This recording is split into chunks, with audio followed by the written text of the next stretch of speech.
It's 28 minutes on to the hour of 11 a.m. You're locked onto the Queen for Sound WEFM 99.9. It's time for our Shakeup's program. Our Shakeup's scripture reading will take it from Psalm 35, verses 1 to 3. Play my cause, O Lord, with them that strive with me. Fight against them that fight against me. Take hold of shield and buckler and stand up for mine help. Draw out also the spear and stop the way against them that persecute me. Say unto my soul, I am thy salvation. You're locked on to the Clean for Sound WEFM 99.9. That was your Shakeup scripture reading. Take it from Psalm 35, verses 1 to 3. Remember, Shakeup's an interactive program, so the numbers to call again on the landline 457-9997. The numbers to call again 457-9997. Also to be interactive on WhatsApp, the numbers to call or text again 457-9997. Today's Shakeup host will be Mr. Augustine, Ferdinand, and Ambassador Perez. Thank you very much, Richard. Good morning to you, and good morning to the listeners of WEFM. Those of you who are also joining us via Star and Garfuna Radio. Greetings to many of you who are also viewing us online via WEFM 99.9 Facebook page. Many of you who are listening via the internet radio. Those of you who are driving to and from your destination this morning or simply in the comfort of your homes. Let me also send special greetings to my good friend and brother, Consul General in Canada, Mr. Fitzhuggins, also to Consul General McIntosh in New York, and my good friend and brother all the way in the east in Oman, Mr. Darren Grant. Greetings to all. And remember, it's an interactive program, and the number to call and get interactive with us is 457-9997. That's 457-9997 to get interactive with us via landline or WhatsApp. And in studio with me is Ambassador Francisco Perez, Ambassador of Venezuela to St. Vincent and the Grenadines. Of course, coming up on the 20th of this month is the elections in Venezuela. And I know currently we have a few observers who are part of our media here in St. Vincent and Grenadines on the ground. And it's an election that is looked forward by many around the world, not just those in Latin America, but also the Caribbean and the wider globe, because Venezuela is an important state player in Latin America, Caribbean, and also global politics. And of course, with the elections coming ahead on the 20th of this month, there's a lot of topic, there's a lot of talk, both in Latin America and also in the West. The United States, I've read a few articles from CNN, New York Times, and the like, and they will have their own slant as to what they may view the elections as. Of course, in the past, we've seen the United States hegemony and also the use of the OAS, Organization of American States, used to try and undermine the government of Venezuela. We've heard the talks before that the previous elections, quote unquote, were a farce. So there's a lot to talk about. There's a lot of focus as to what is at play. I believe there are 9 contenders, so to speak, 10 contenders in the elections coming up. So Ambassador Perez, thank you for joining us on Shakeup, and we welcome you. Thank you very much, Augustine. First time that I am in your program. I wanted to be here since so much time, but I had no opportunity. And thank you, Shakeup, your program here in WEFM. Yes. Yes, you know, this is a very important week for Venezuelan and the region. Yes. Because we are defining between the human being, between the social justice, between the progressist forces and the extreme right wing in the region. You know, Argentina, with a so-called liberal government with Milei, is taking down the country. People are very upset. People are suffering so much. Also, the experience that the region, Latin America and the Caribbean, have and had with the very extreme. Well, no, it's not just Latin America and the Caribbean, also around the world, no, because Europe have some example of a right wing, extreme right wing government, and they are the people. Most of them, the people of those countries, are suffering so much with lack of food, lack of many goods, basic goods that they need. They are not, and suffering from hunger also. Venezuela, fortunately, beside the attempt of the government of the United States and some government of Europe, most of them right wing. Beside that, we continue the legacy of the Commander Chavez. We continue the revolution, and we continue supporting and giving help and good life to our people. No, so Sunday, 28th of July, we will have our presidential election. The eye of the world are in the country. From St. Vincent, we have a representation, or you have representation for people, 3 journalists and 1 social activist. The social activist is Laura Stephen. The journalists are Channel Monroe from NBC, Mr. Leif Compton from Searchlight, and Mr. Damian McTair from One News. They are seeing the election. No, they are invited by different social movement, and also invited by the government. Basically, each party have the right to invite their own observer. No, Okay. And in this case, the party that support the President Maduro invite 4 people from here, and we extend the invitation, and they accept the invitation, so they can report what is what they are seeing there and the develop of the election. No, in this election, as you say, 10 participants, 10 candidates are going to the content. One of them is the President Nicolas Maduro, opting for the re-election. We think, we hope, and we think, and we are sure that we will win again.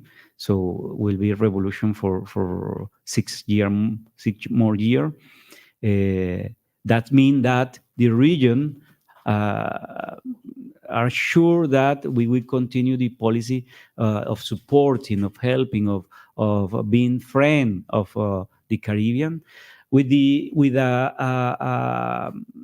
right wing is different, because the policy of them is to privatize everything: the oil, the education, the health. The candidate, well, not the candidate, the person that managed the candidate, say in the different declaration that nothing is for free. You have to pay for everything.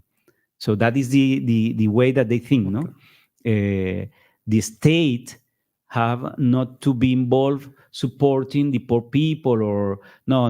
The poor people have to see how they can get the good. No. Okay. So as you mentioned, there will be observers for opposition or opposition candidates. Yes. Right.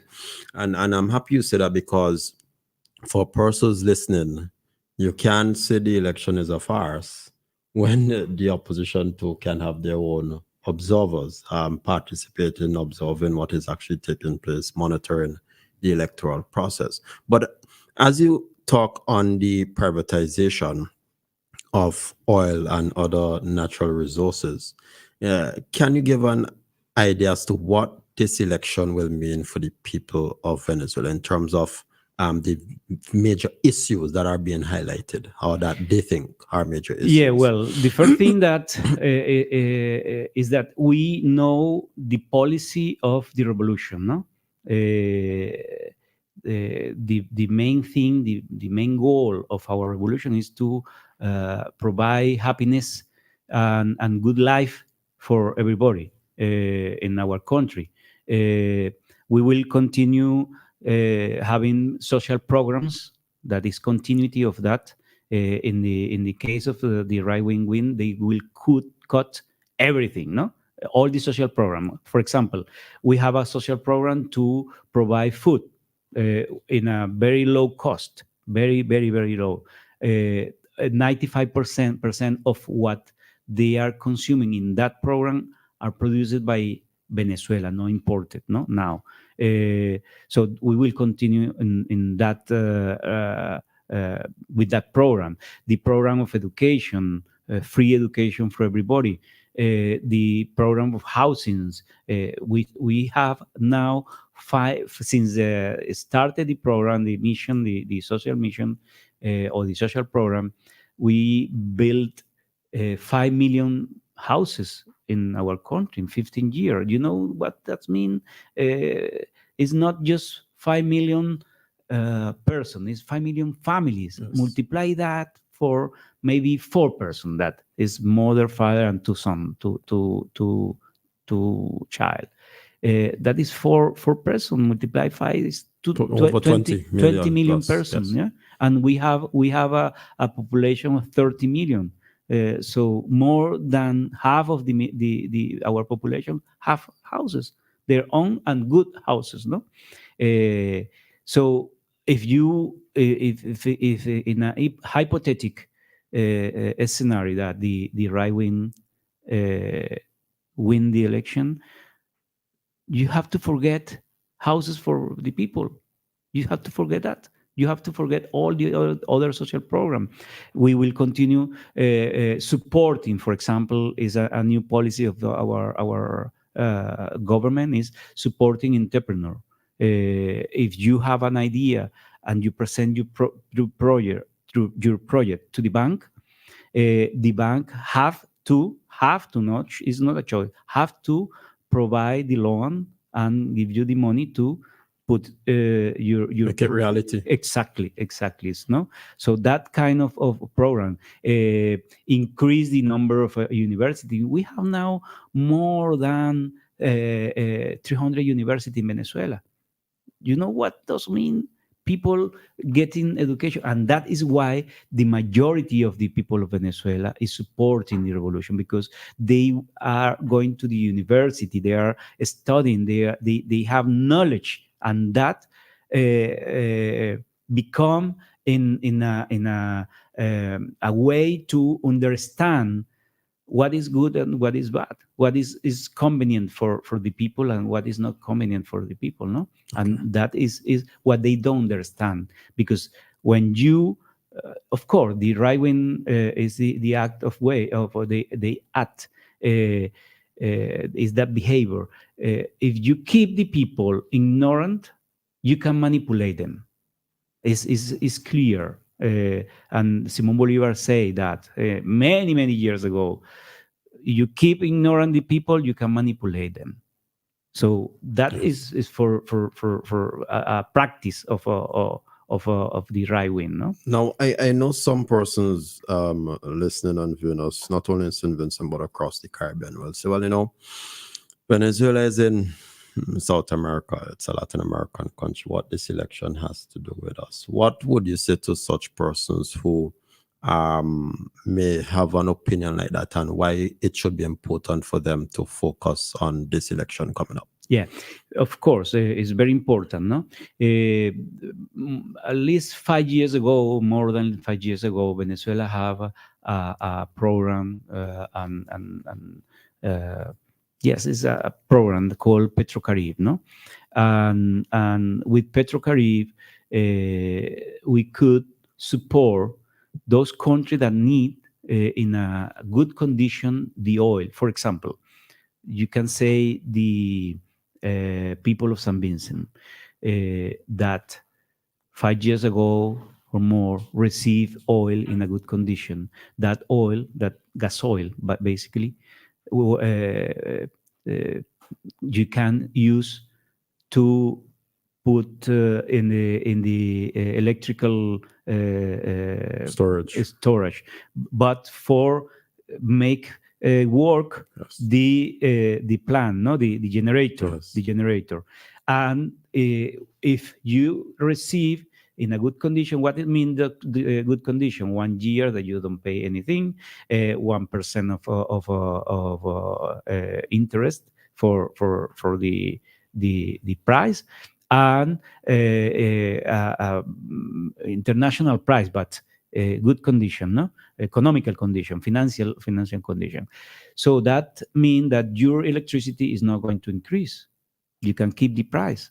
But if you are using the oil, the gas oil that you use for the generator in an international price, and you have to pay immediately, because that is the war that how work the capitalism. You have to increase the price. That is what is happening in San Vincent now. The electricity increase because you have to pay the international rate. Yes. Exactly. So and I say 5 years ago because after that the unilateral measure imposed by the government of the United States and the blockade didn't allow us to sell the gas oil for Petrocaribe. So we had to stop doing. The last time that we sent a ship to San Vincent was 2 years ago, and was just, I think it was a small 15, quantity. Yeah, 15 barrel of 15,000 barrel of just for 2 months, just that, or maybe 3 months. But this is why it's important for the region, no, but also the stability of the region, no, depend on if the right wing hypothetically win the election, they will cut everything. Unfortunately, the region will be more susceptible to have a problem I mean, when I say problem is with the security, the drugs, everything, because they don't care about that. They are not going to stop the producer of the traffic of drug, because this is like all the right wing government in the country. What they are taking care is to earn money for them. No, is just that. Also, we have to say and denounce that the opposition in Venezuela is telling internationally that if they don't win the election, it's because the government is doing fraud. It's fraudulent, the election. In advance, I mean, they have 1 month saying that. I ask myself, if you are sure that you will win the election, why you are going to say that is fraudulent? Correct. You know that the Venezuelan electoral system is one of the most trustable around the world. Not say by the Venezuela or by me. It's the Carter Center that say that, and all the observers that say that. And 700 Carter Center is the foundation by former president of the U.S. And I think they're also an observer in the election. Oh, correct. And they are observing the election, the 32 election that we held in we have in Venezuela. They were observing all of them. And let me explain the system, the electoral system. Thank you. When you arrive as an elector, as a person that will go to vote, you have your ID in your hand. You present your ID to the first person. They check that you are in that electoral desk, then you go to the room. Another person take your ID also and check if you are in the book. So it's to check, no, now that you are the person. Yes. Then with your fingerprint, you put your fingerprint in the device and you open the system. It's the only way to open the system to vote. It's a machine that you open. You open the system. So you go to the machine, you choose your candidate.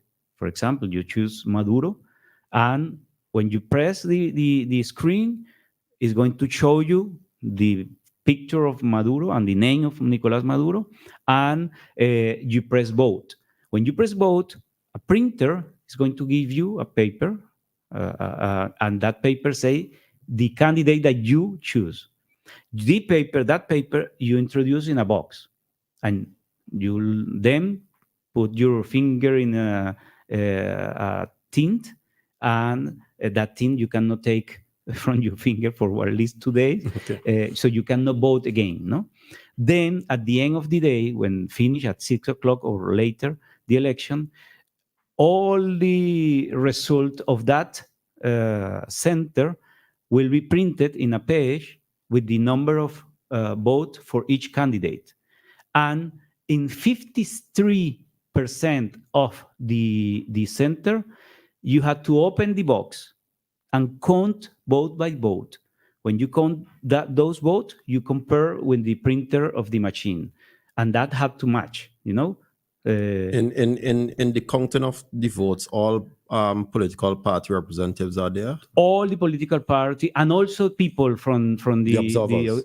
the observer, people that support one party or the other, and the witness of each party. Okay. Yeah, they have to be there and can see and count the vote and check that what they are counting, and you match and you write a report that what you have is what you get in the machine. No, those report is sending by electronically to electoral council, the electoral council, and the count. So it's very difficult to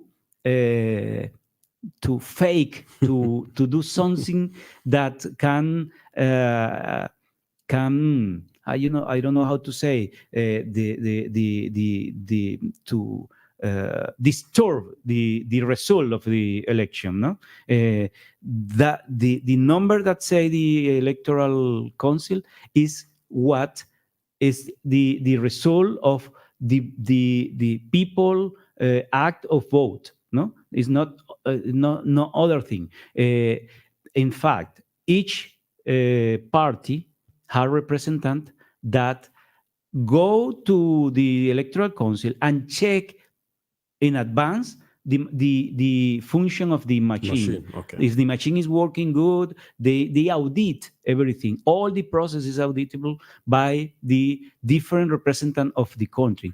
All the party have witness in all the process. Okay. So it's impossible to say that the it's process rigged. is tricky. Yeah, exactly. Okay. Exactly. Given what occurred in the past, are we seeing any external influence in Venezuela with this upcoming election? Always is external influence. United States is providing support to the opposition party, is giving instruction to the opposition party. Listen, you have 10 candidates. From that 10 candidates, 33 parties are participating, supporting those 10 candidates. Yes. And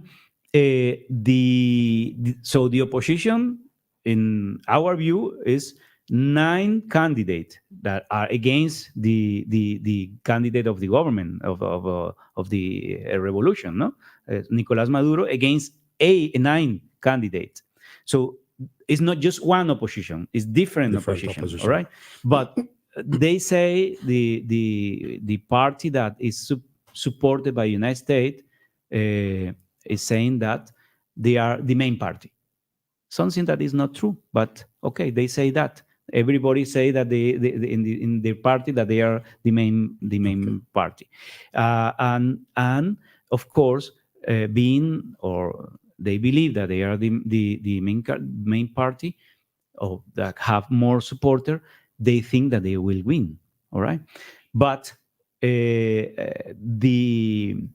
way that the external forces are acting is supporting, giving money, giving advice, all the experience that they have. Well, we cannot say that they have experience in election, because we have more than 30 election in our country in 25 years.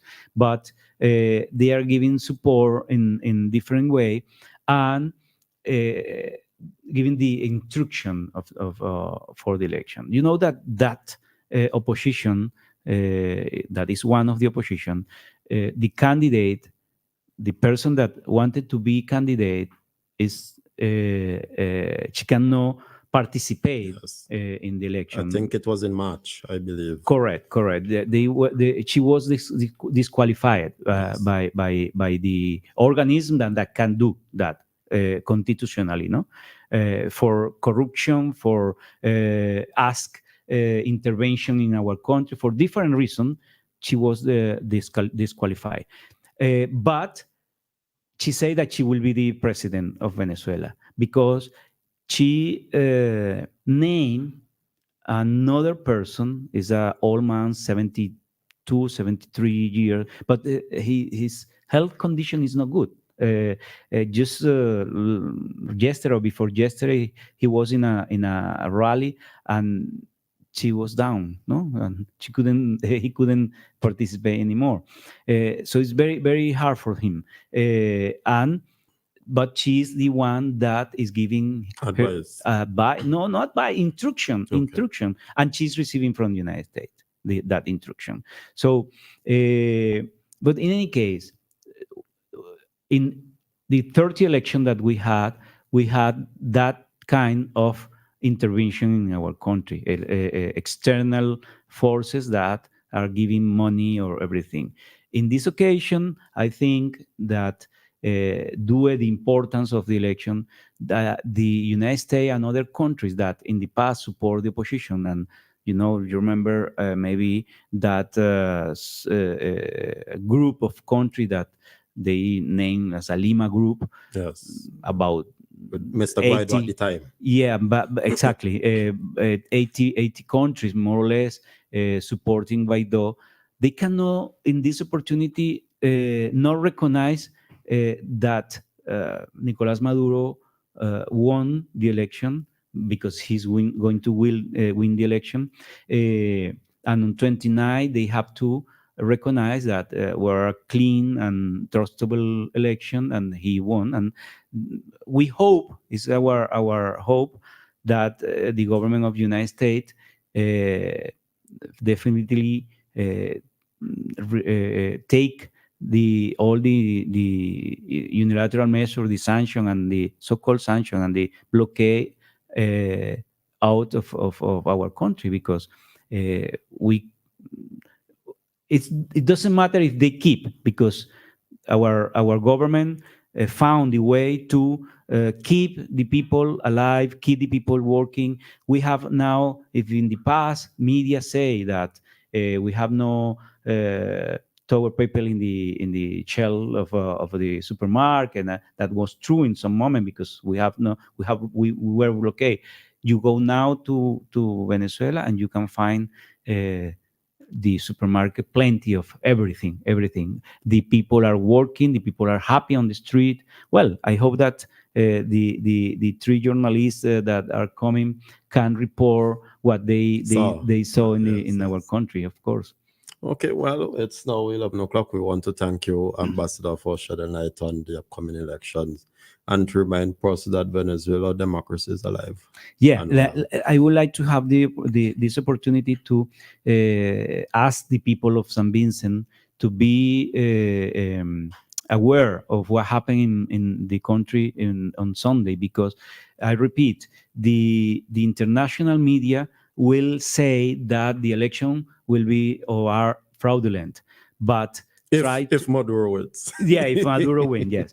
But please keep watching or seeing the trustable media like Yes. Telesur, like Últimas Noticias, last news web page, different page that you can find trustable information and know what the CNN or BBC or the Western media say, because we know what Yes. they do Yes. against our countries. Thank you very much, Ambassador Perez, and we hope all goes well, and that, of course, President Maduro is re-elected by the people of Venezuela. Thank you. He will. WEFM 99.9. Very good, Ferdinand. That's one. The flavor nice, it's locally made. Affordable price, Lord, up to $3 retail. When you see we line it with the red and white case, show me what you like. It's cigarette from Empire, Holdings Limited. It's cigarette from Empire, Holdings Limited, with over 60 years experience. Oh, the best tobacco, best ingredients. Yeah. This is your boy Lou to say, support local, buy your cigarettes from Empire Holdings Limited. 10 cigarettes in a pack for up to $3 retail. Remember, smoking is not for minors. Yes, sir. Our industry relies on all of us to play our part.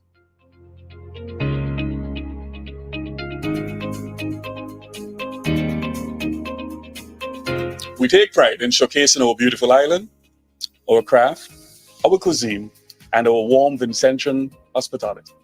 Each of us play a crucial role in showcasing our vibrant tourism industry.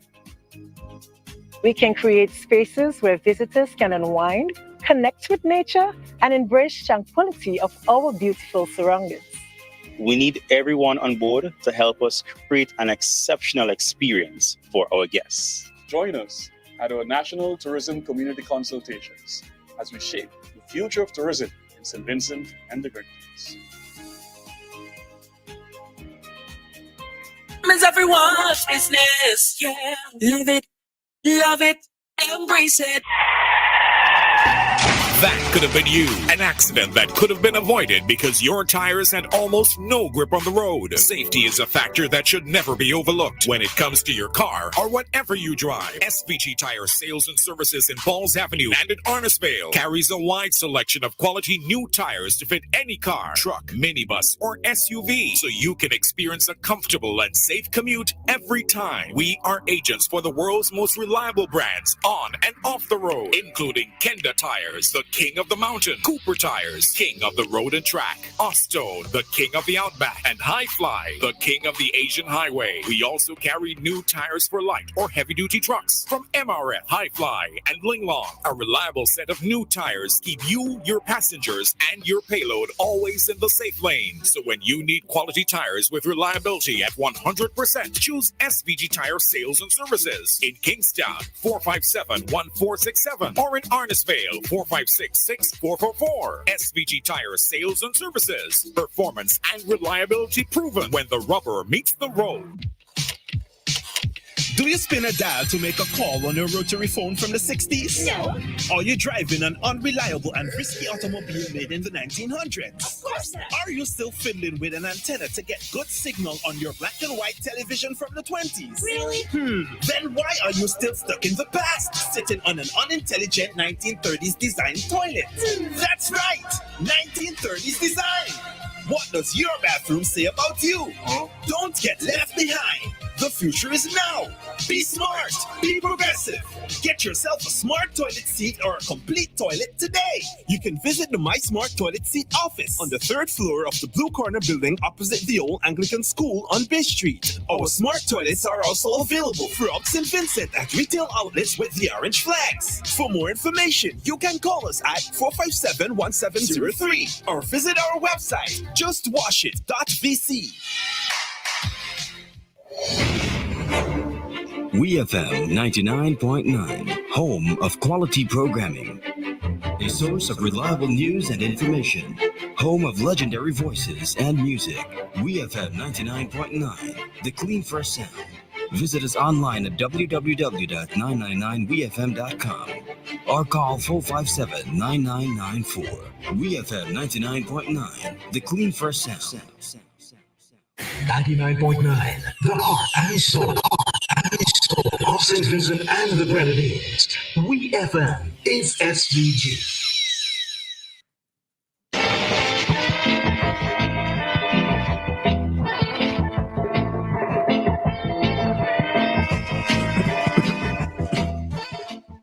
So yes, we are back in studio of WEFM. I am your host, Augustine Ferdinand. Remember the number to call 457-9997. That's 457-9997. That's the number you can call and get interactive with us here in studio of WEFM, both on landline and also WhatsApp.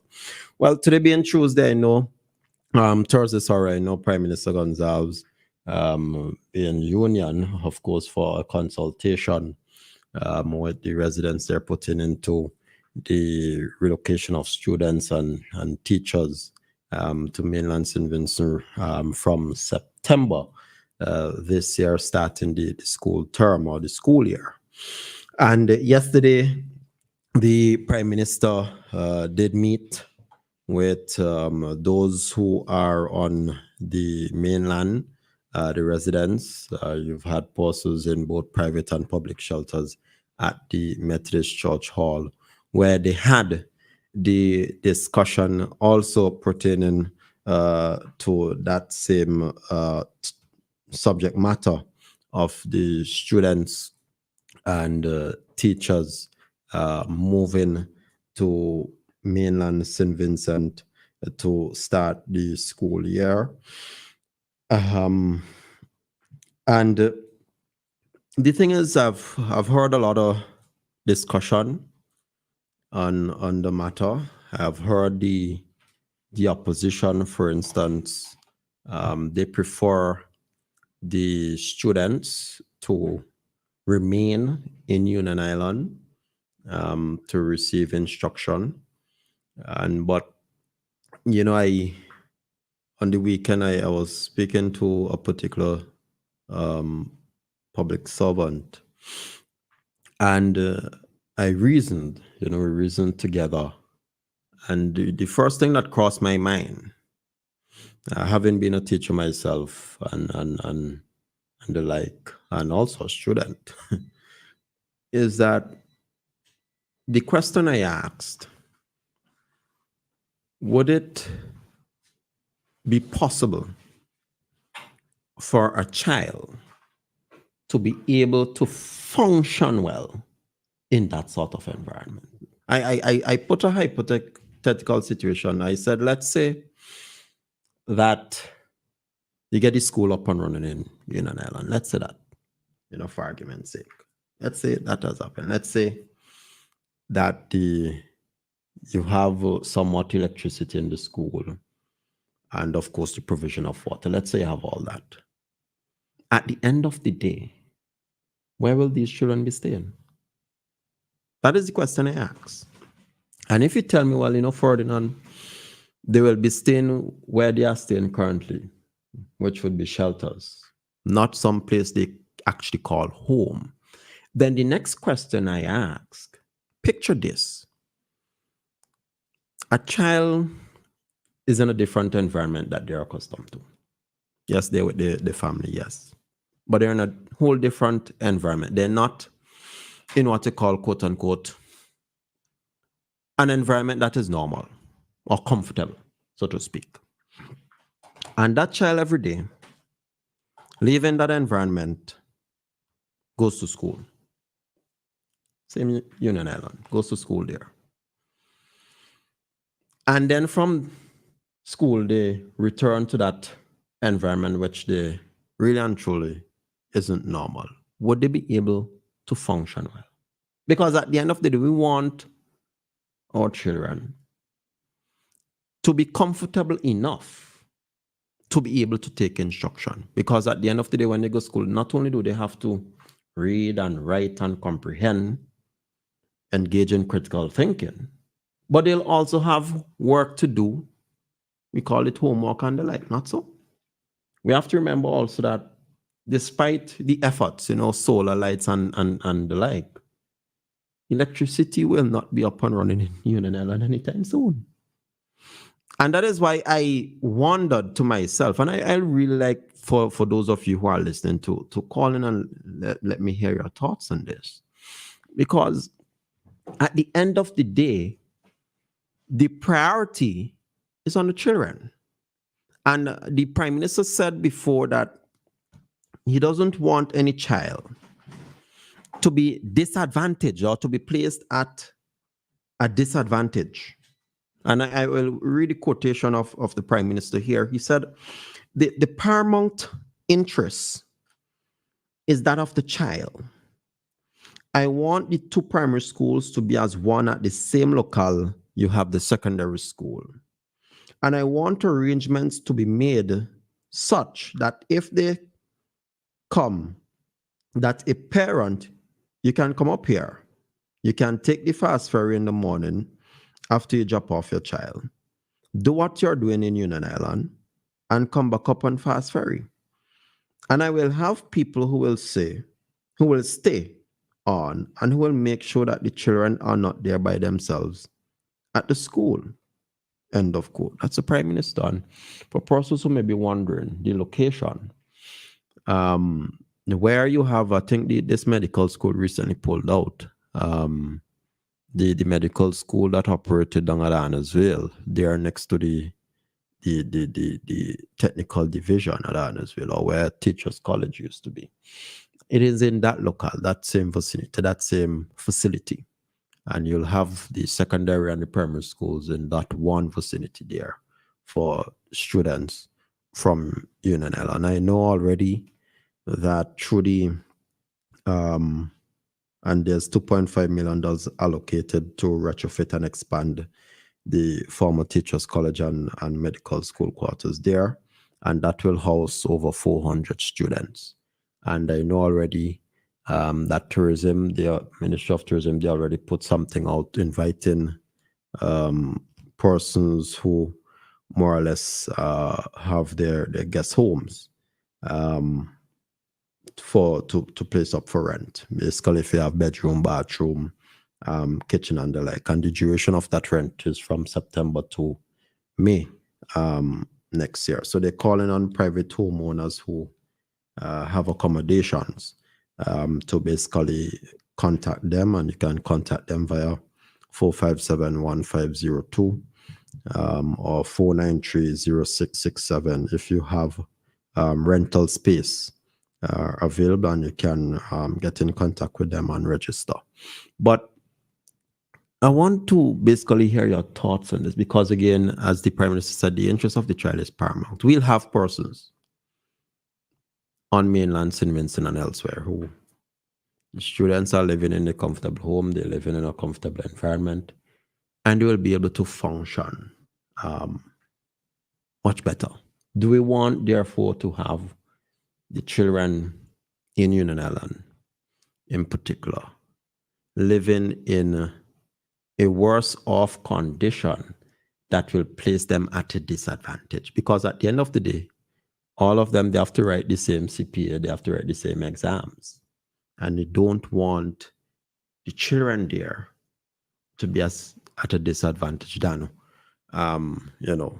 those who are on mainland. And this is all part of the discussion. And that is why I asked the question, would a child, because remember, you have a lot of construction to take place as well.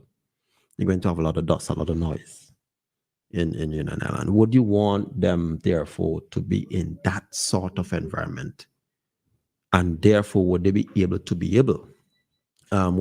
to take instruction in the classroom and focus in the classroom? I don't think that they would if they're in that environment.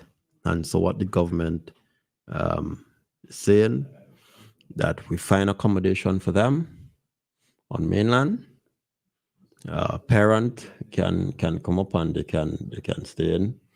You have to find accommodation also for teachers as well, and make sure that we make them as comfortable as we can. Yeah, so that they'll be able to take instruction. So I want to hear you, 457 9997 as we have this discussion. And in hearing the opposition, it reminded me somewhat when the government was relocating person. But I see we have a call coming in. Good morning, caller. Mr. Ferdinand, curiosity. How long does it take? Wait just a second. Yes. How long does it take for that ferry, one way, the fast ferry, to go between St. Vincent and Union? You have any idea? I am not sure. I'm not sure how long it will take in terms of minutes. However, Union, I'm sure that is more. It's only we have fast ferry going in front, but I'm sure that that journey is going to take longer than an hour. Well, you don't think it will take longer than an hour to go and come? Possibly. To go? Possibly, or almost possibly. That's not practical. I don't think that anybody that should be considered anyhow. Well, I'm told an hour and a half. Hour and a half. Yes. That's definitely not practical at all, Mr. Ferdinand. So whoever suggesting something like that is just don't sound. Anyhow, I go on. Okay. Well, I'm not sure, but the proposal is that unless you're talking about those who have to attend school up here, but the thing is, the students will be staying on mainland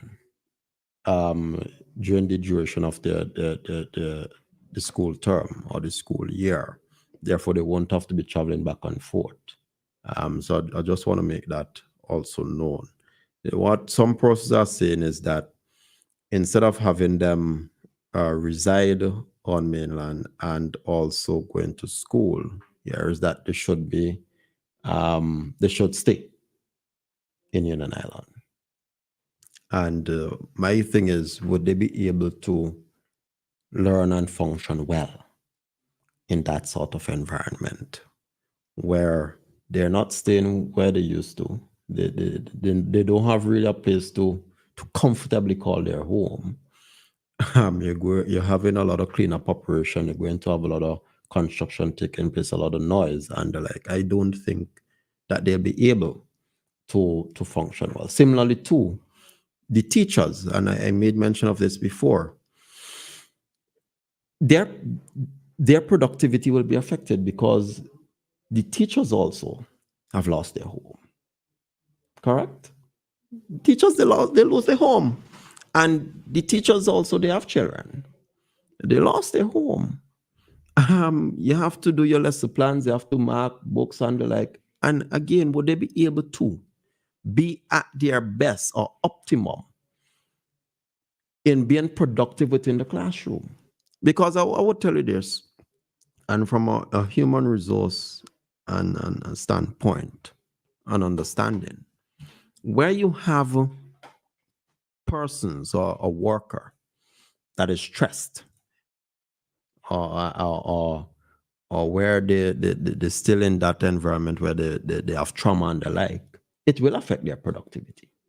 There's no if, but, or maybe about that. It will affect their productivity, and therefore that teacher as well may not be able to function at their best and giving their best in the classroom.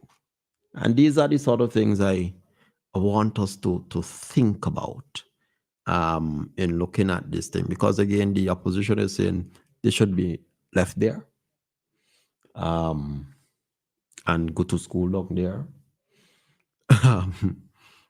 And I don't think that will be the best. I don't think the children will be able to function. I don't think the teachers also will be able to give their best or be optimum levels within the classroom and being productive as before.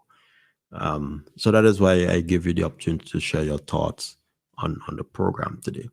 But like I said, the stance of the opposition, though, reminded me of a time when we had to relocate persons from Rosebless. Let's take this call. Good morning, call. Welcome to Shakeup. Hello, good morning, Mr. Ferdinand. Yes, good morning. Long time ago, but yesterday I went at the Metliss Hall. Yes. And I can name and say the same thing I just always say about Union Island people. They are one of the most conscious set of people in our country. I just say that the highest part of it. And if you listen to people tone they listen and the thing, and the majority of the people agree that what the government is doing makes sense. Yep. You follow where I'm coming from? Yes. So, and we must make a distinction, you know. Politics is the science and art of management.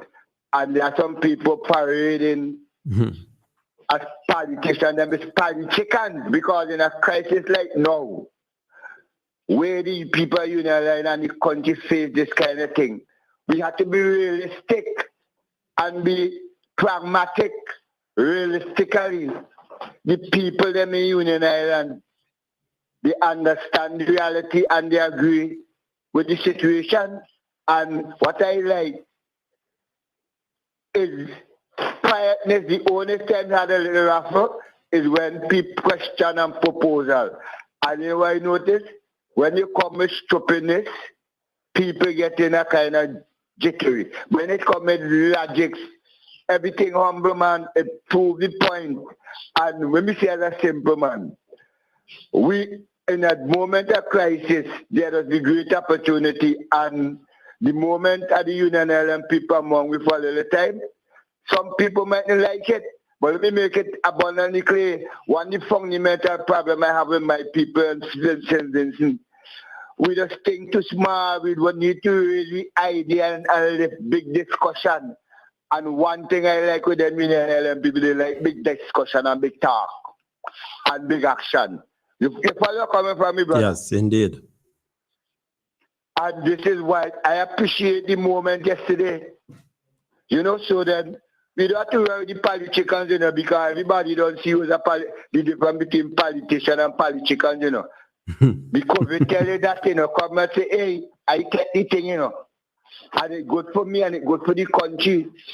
The other fella say, read, study the research and make up your mind. He's afraid to take a stand to show leadership because he's afraid if some supporter might vex with them.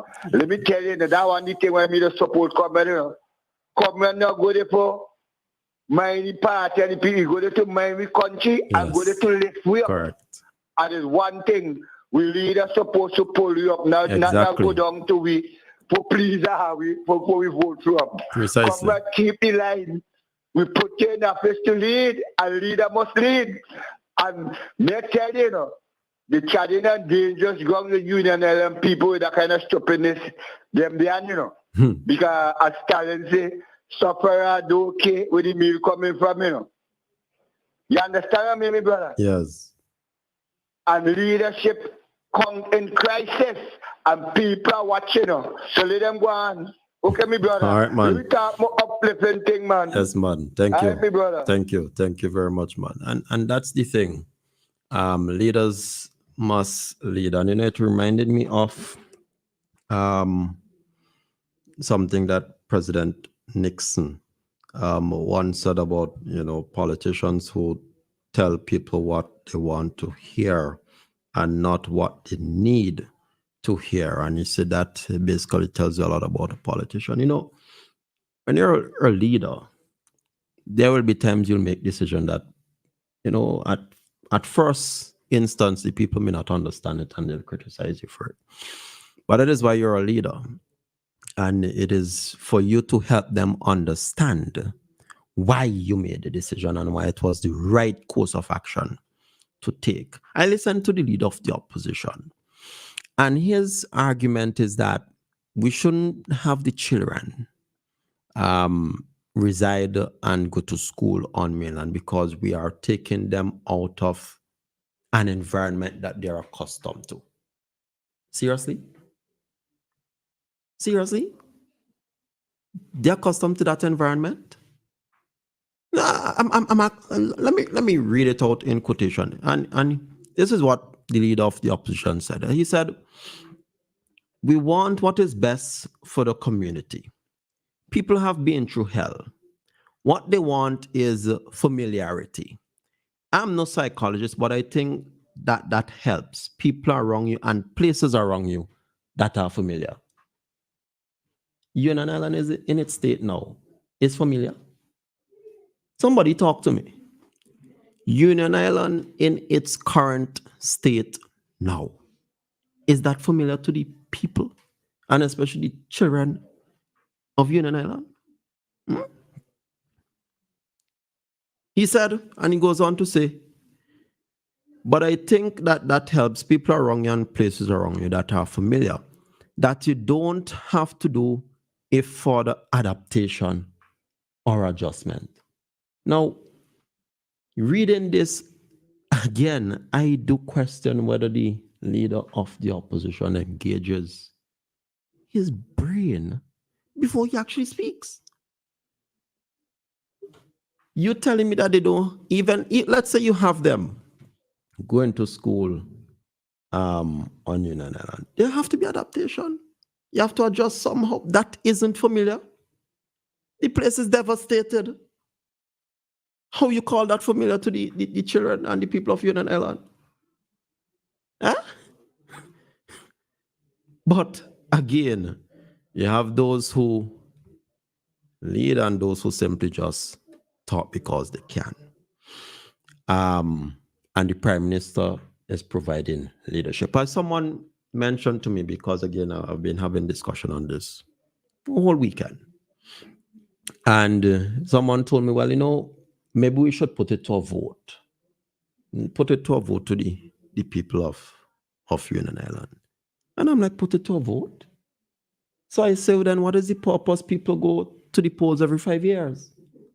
Huh? If you have to put every decision that you make to a vote, then why elect politicians? Well, let us take this other call. Good morning, call. Welcome to Shakeup. Mr. Ferdinand, good morning. Good morning. I'm here listening to you, and Dr. Friday wants to leave the children down there, right? Yes. I guess he wants them to see how to clean up rubbish. I don't because know. all that is going on down there now. Is you have a rebuilding process. Yes. So you're cleaning up mess. Yep. You have have to put back in poles. Yes. They have to run the lines. Mm-hmm. So I can't seem to understand. And there's another thing I didn't add. Right now, Posters in Union will tell you there's a lot of burning taking place in the island.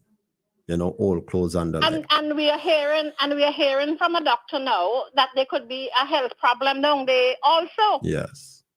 You understand? So I don't understand how he wants to lead the children down there and put what to a vote. The caller before said we elected Dr. Gonsalves to lead. Yep. He can lead. We know he's capable of doing that. Indeed. So he would make that decision. Yep. Indeed. And if who wants the children to come to the mainland to go to school, let them come. And who don't want, let them keep them down there. Because all the Prime Minister is doing is looking out for the children. Exactly. So I can't seem to understand. But then, hey, Dr. Friday, you have to listen to him very carefully. You have to pay attention to him. Because he wants the children to remain in Union Island under those conditions. You have children who might have asthma, all them kind of things, and it's how we want that to remain like that. But when we have a traffic congestion in St. Vincent, talk. Lord, talk. When we have a traffic congestion in this country, his solution to that is to bring all the people from the country and put them to live in Kingston. I mean, people have to pay attention to these stupidness, So he wants all of those children and the parents, because he said, because it's mostly time as the parents coming into Kingston to work. You may have children coming, but I mean, so he wants to move them from the country and bring them into town. He's taking them out of the environment that they are accustomed to and bringing them into town. I mean, these people for real? But then they're coming to tell us now to put them to govern. What is that? I don't understand that. Oh, All Lord. this foolishness that comes out of I guess too, is when he's under pressure. He just say anything that comes to mind. That is how I feel. Because I can't see him wanting to leave those children in that environment down there. I don't know how they're going to do that. You hear what he said? He said what they want is familiarity. I'm no psychologist, but I think that's help. People around you and places you are familiar with, where you don't have to have any further adaptation or adjustment. That is his excuse for wanting to stay, wanting them to stay in Union Island. The only thing that they care about is what is going to happen in 2025. They don't care about the people in the state that they're in, They don't care about that, But all in their heads right now is what is going to happen when the Prime Minister do all of this and get everything back to normal and what and what. What is going to happen to us in 2025? And I am not even going to call what is going to happen in 2025 because everybody knows what is going to happen in 2025, The inevitable. Right? That is the only thing on their minds, Yep. They don't care about people. Correct. That is all they care about, man. Who going to do the thing when they go in behind in the thing to mark that thing with the pencil? That is all they're concerned about right now. Yep. We voted for the Prime Minister. Well, I voted for him. Well, I didn't vote for him, but I voted for the party because I know he's capable of making the right decisions to send this country forward. Indeed. And I'm asking the people of this country, just listen to them and listen to the foolishness and make your decision the next time around very wisely. Yes. Use wisdom. You have a good day. Thank you very much for your call and your feedback. It's now 25 minutes to the hour of 12 o'clock here in St. Vincent and the Grenadines. So we'll take a short commercial break and then resume with the program. WEFM 99.9. The flavor nice, it's locally made. Affordable price, Lord, up to $3 retail. When you see we line with the red and white case, show me what you like. It's cigarette from Empire. Holdings Limited, it's cigarette from Empire. Holdings Limited, with over 60 years experience. Hold the best tobacco, best ingredients. This is your boy Lou to say, support local, buy your cigarettes from Empire Holdings Limited. 10 cigarettes in a pack for up to $3 retail. Remember, smoking is not for minors. Catch the new vibe and the lingo. More upon more, so the tingo is more with flow if you didn't know. All these deals is a winner. More upon more with flow. More data, more talk for sure. More WhatsApp, video, cast app, unlimited talk, so you not stop chat. Flow prepaid combo plans just got better. Loaded with even more data and unlimited talk. Take advantage of WhatsApp and all its features with our new prepaid plans. Unleash your creativity with more social media. Dial *129 to activate. Now that's the new vibe and the lingo. Yes! More upon more, so the tingo. It's more with flow, now you really know. Catch it now. All these deals make you save more. Get more!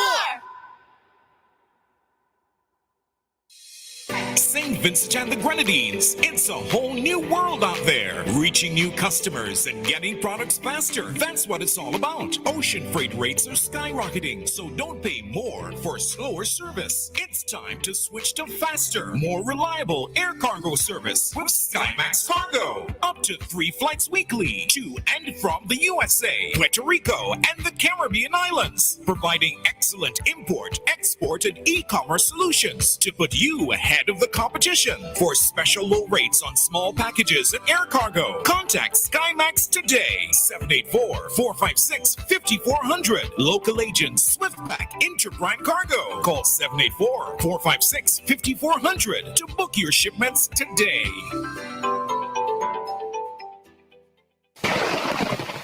A storm or hurricane can cause extensive damage and tremendous loss. There can be flooding, landslides, and lightning strikes. Are you protected? What about an earthquake, volcanic eruption, a tsunami, or even a bushfire? Are you protected? Century Insurance protects you, your family, your home, your business. Talk to one of our friendly agents today. Call our Kingstown office at 456-2247 or Beckway 458-3855 or contact our representative, Mr. Jason Sargent, in the Bayshore Mall in Beckway at 454-4260. Call Century Insurance. We can protect you. Century Insurance. Upstairs, the First St. Vincent Bank building in Kingstown.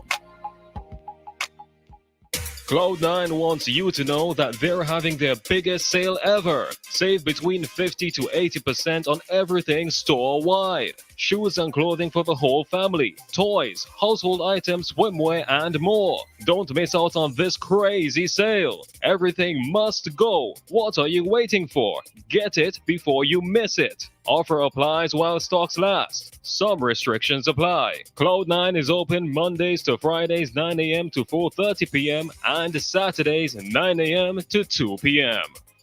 99.9, the heart and soul of St. Vincent and the Grenadines. WEFM is SVG.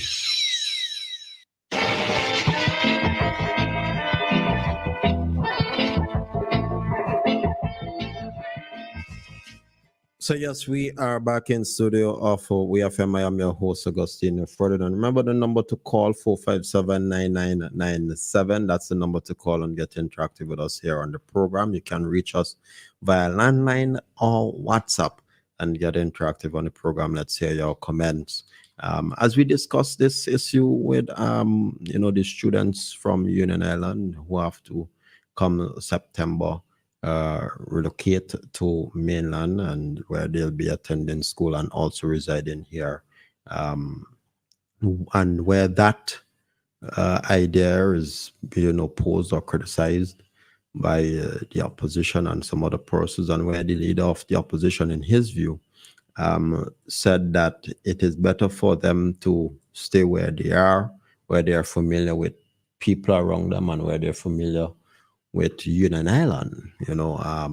Although personally I don't see where Union Island is in its current state is anyway familiar to anyone, whether the students or even the teachers or even the parents, But Ms. Murphy called and made an excellent point, because we're on this hand, and I want to quote him again. I don't want to quote him incorrectly.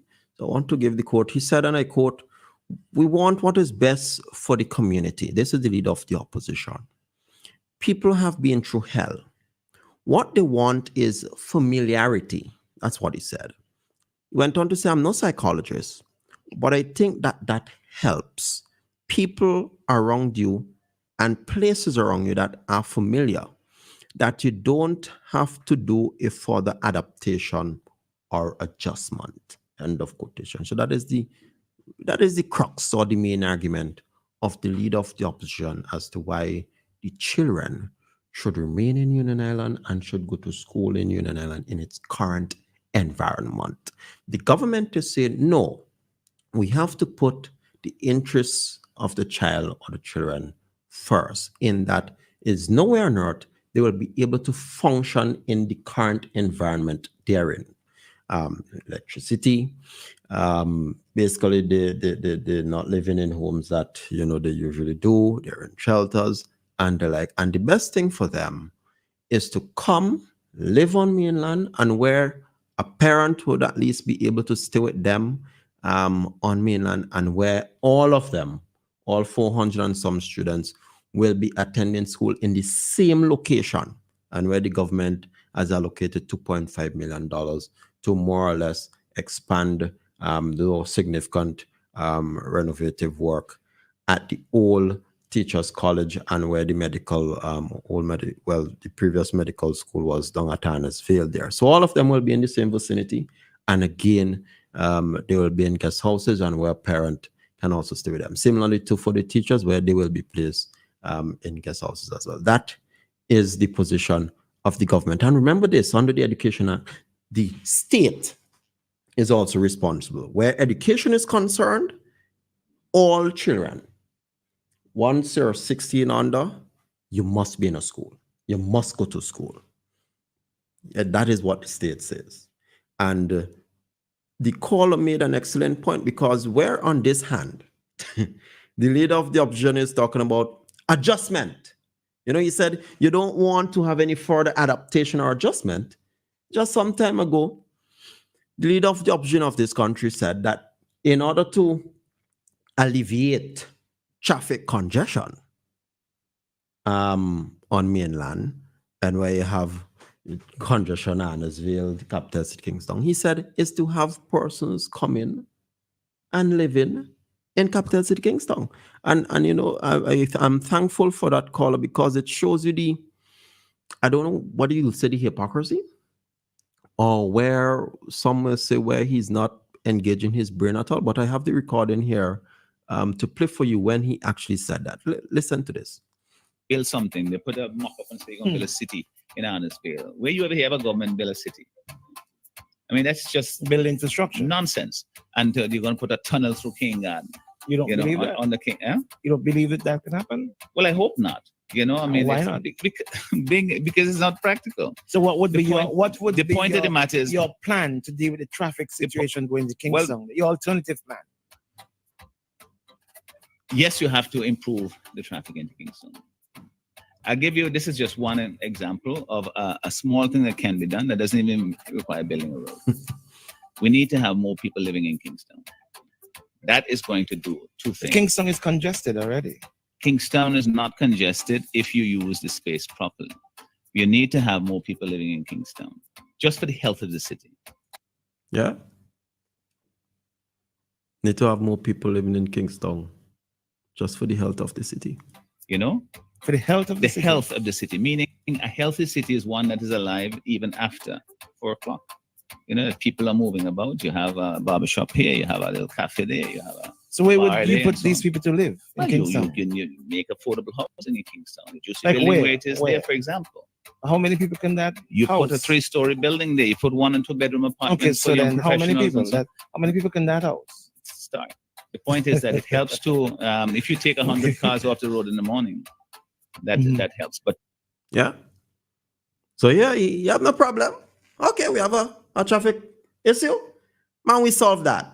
Just bring more people in capital city, build high-rise apartments, and have people come to capital city, Kingston. Here he had no issue about adaptation and familiarity of environment. Oh no, none of those issues. But all of a sudden, where it now concerns the interests of a child and education, and where their environment is basically changed up drastically because of the passage of Hurricane Beryl, where homes are destroyed, trees destroyed, churches gone, all sort of things. The place basically turned upside down.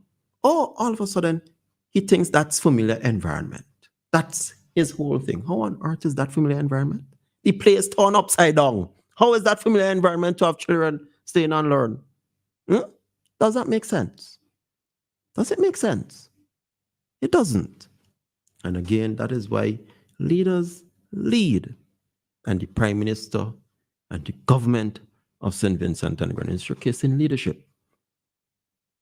Because you cannot have children remain there and think that they will be able to learn in that sort of environment. You can't have teachers living there and thinking that they will be at their best in the classroom in that environment where they lost home, where they too have their own child or children. They won't be able to function properly.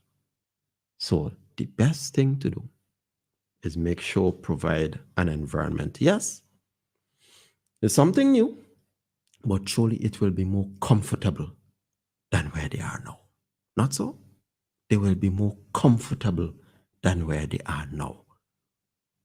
Sleeping on a comfortable bed, having their own kitchen, their own bathroom, their own living quarters, and still be able to go to a school where all of them are familiar with one another, including their teachers. Let's take this call. Greetings, caller. Hello? Yes, you're live. Welcome to Shakeup. Yes, man. Ferdinand. Yes, man. I telling you, I hope the guy party say bring everybody in town to live. and by Bill Highway for them to go in. To animal and agriculture talking about this, don't forget about that. You see, this donkey jobs, man, they born in all the donkey jobs. And well, I call donkey jobs ignorance and stupidness. This man is like one of them fellas and them that go on the buy what a big gold chain. But it's a fake. I have it on in the fake if it's a gold. I believe it's gold and it's not gold. That is Friday. Friday empty. Friday really understand government business. You got a politician and them. And they want to run government. They want miracle to happen in a second. And they telling like now on CBI, CBI just going to make $1 billion, you know. They will keep on fooling the people with. And we have a set of people that ain't fair God and woefully telling lie on themselves and the country and the Prime Minister and the goodness he's doing, and think that that will bring success to them. But I want to tell them, think again, you know, partner, because he sent for millions of years and up now he can't get you. But he's saying all kind of thing about God. And I same thing, once the same thing about God, anything that God do and ordain, you're saying about them wrongfully, you can't succeed. And brother, let me just say hello to my partner, Gumby in America and Jeff and all these wonderful people, Smokey and them, and Aideen and the husband and Casey in Casey, Aideen's sister. And all them lovely Labour Party people, all get ready for next Friday, donkey jobs and them jobs sharp. They come back to hook them for 6. Because we don't want nothing like Friday to run country, set you back $1 million years. And hope you people listen. Maybe come out with number and make sure Friday they may not get close to government because there is not more than trouble. Okay, brother. Thank you. Thank you very much. Thank you. And I just got a comment here saying, what about all the mosquitoes and diseases they bring with them? Well, that is the other thing. And I think a caller highlighted that. You have persons who are getting ill. We all know, and there are persons on mainland who are also experiencing this. And even elsewhere, even in Jamaica right now, they're talking about it. Wherever barrel passed, I don't know what happened, but I don't know if it's because, you know, a lot of jobs or whatever overturned that had a lot of mosquitoes. But clearly, there's a mosquito issue. And one can anticipate a rise in dengue fever, for example. And in Union Island, you have similar issue where persons are complaining about mosquitoes. I mean, there's so much that you can mention that basically lays the argument as to why they have to be on mainland, living on mainland, being more comfortable, and be able to receive instruction in the classroom. There's so many. And that is why it baffled me when the leader of the opposition, just even his own word where he said about familiarity, there's nothing familiar at this point about Union Island to the people of Union Island. Nothing. The place is upside down. There's nothing familiar. There's no home, the church, the school, the trees. The only thing one may say that is familiar is that the sign at Humalsack Square. It's still there. But everything else it's turned upside down. And no child can function in that environment where you're going to have a lot of reconstruction, where a lot of burning is taking place, where you're going to have a lot of noise, where you're going to have a lot of dust. I mean, they won't be able to function. And that is why I often tell persons when they tell me, well, Ferdinand, how are you going to judge the opposition when under the leadership of Gordon Friday, they were never in government? And I simply tell them, judge them based on the things that they say and they do. Because, for instance, this is just another way you can judge them. Because you have to say to yourself, if the opposition was in government, this is a decision that they would have taken. This is a decision they would have taken if they were in government to have the children in that sort of environment. Just as when the MP for South Leeward said that the government shouldn't have relocated the people of Rose Place. He said that. and put them in a better living condition, because he said, well, we're moving them from an environment they're familiar with. So his argument, we should, as and Cummins said it, that we took the residents of Rose Place out of squalor. So according to nature, the government should have left them in squalor.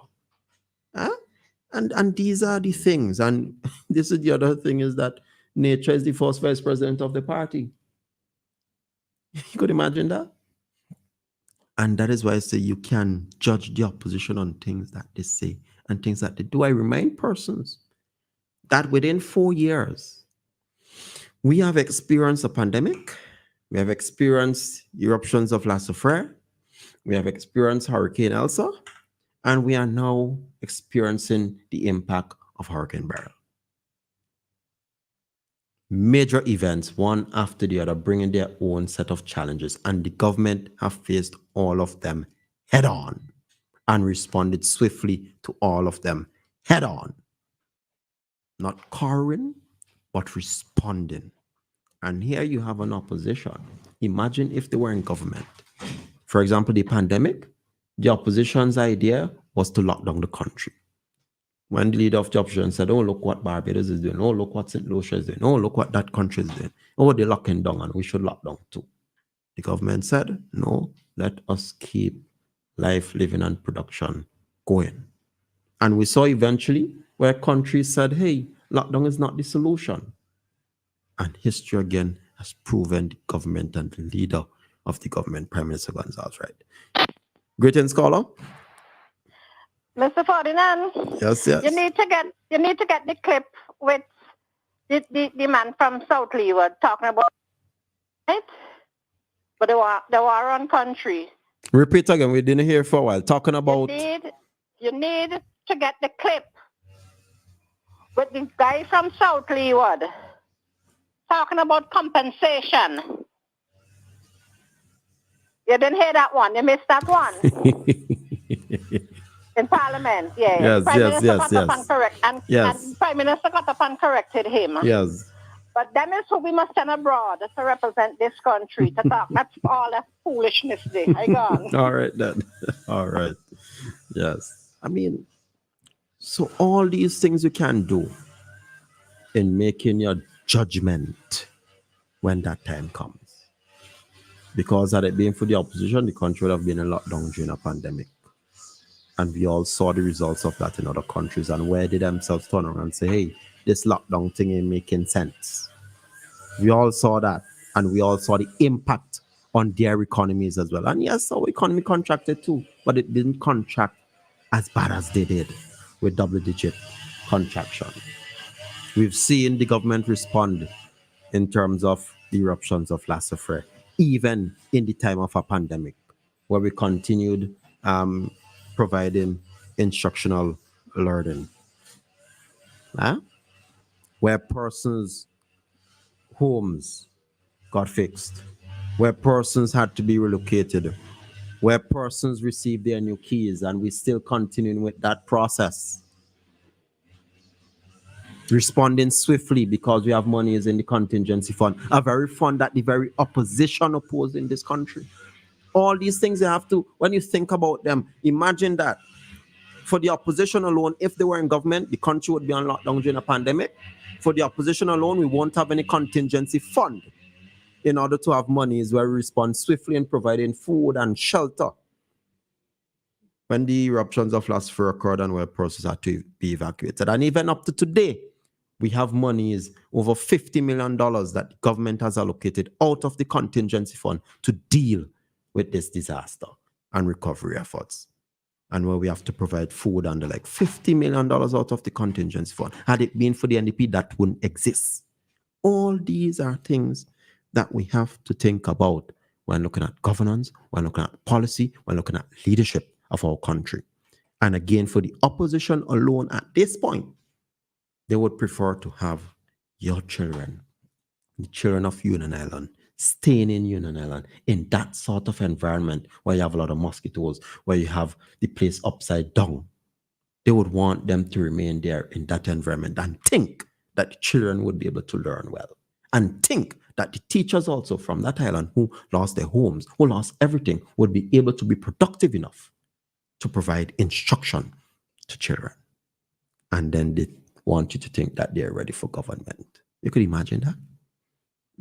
You could imagine. And there are some people, and yes, the consultation is ongoing. The Prime Minister is having consultation today with persons in Union Island. But there are some persons who then say, oh, you should put it to a vote. Well, hello, that's why you elect leaders to lead. You elect leaders to lead so that they can make the decisions where even some of you may not necessarily want to make. But the decision has to be made. And so far, we have seen the government stepping up to the plate and responding swiftly. And even though things not normal, the assurances from the government and the Prime Minister himself providing hope. You know, the book written by the Prime Minister, A Time of Despair. You can read it, get a copy of it. And where persons see the Prime Minister, they get hope. They get that reassurance that, hey, yes, things may be upside down right now, but bucket show, things will be better soon. That is what a leader does, providing that reassurance. And that is what he's doing here with his children, with their parents, with the teachers. Yes, the world right now in Union Island is upside down, but hey, at the end of the day, with this new school year, we're going to put you in some place comfortable and give you that hope. But the opposition, for them alone, they would want them to remain in that environment. Nobody could function well in that environment. Nobody. So that is what we have to think about when looking at governance and policy and leadership.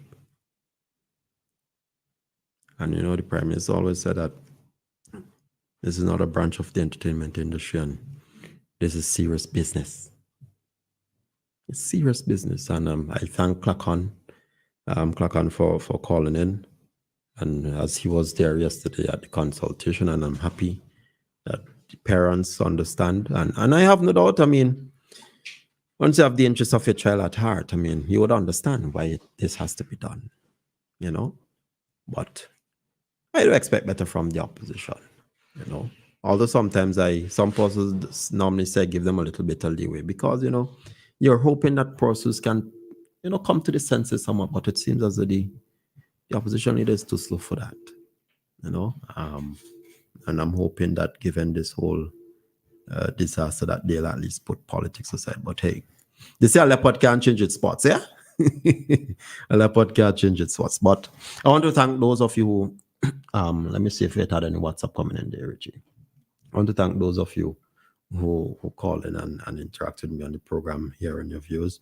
Hey, Michael, yes, good morning to you. There's Charlo, and he'll be down with me here tomorrow. Isil and others who commented on the live, Mary, Sylvie, Fai. Yeah, Fai is Kamala supporter. I know you'll be happy, Val and others. But thank you for listening and joining us